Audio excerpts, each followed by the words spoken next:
Have you ever wondered why there are so many different languages in the world? Like, why doesn't everyone just speak the same one? The answer might be found in an ancient story. A story that takes place right after the Great Flood. After the flood, Noah's family started to grow.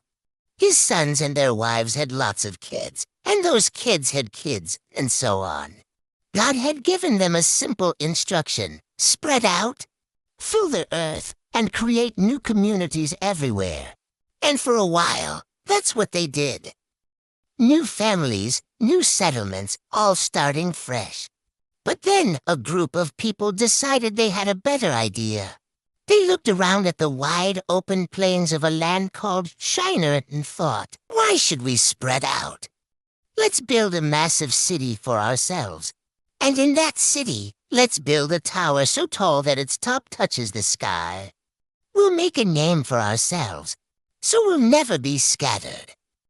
They started gathering materials, making bricks, and laying the foundation for this giant skyscraper. Their goal wasn't just to have a cool building, it was an act of defiance. They wanted to cluster together and build a monument to their own greatness, ignoring God's plan for humanity to populate the whole planet. God saw what was happening.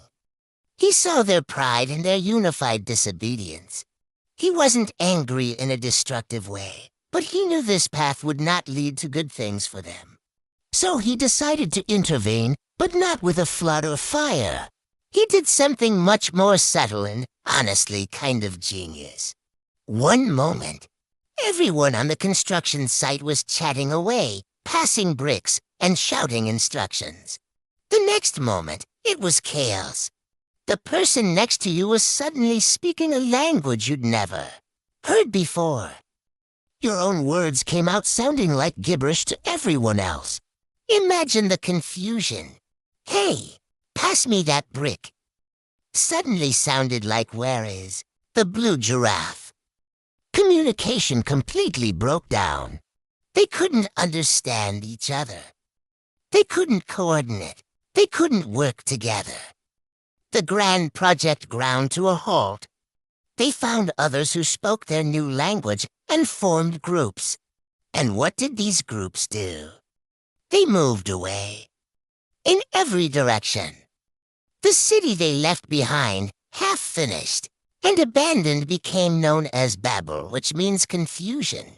And so, ironically, their attempt to stay together and make a name for themselves resulted in the very thing they were trying to avoid, being scattered all over the world. But as people moved to new lands, they took their habits, both good and bad, with them. The question remained, in this newly diverse world, were there still people who remembered and chose to follow God? We'll explore that in our next video. Thanks for watching. And don't forget to subscribe for more stories like this.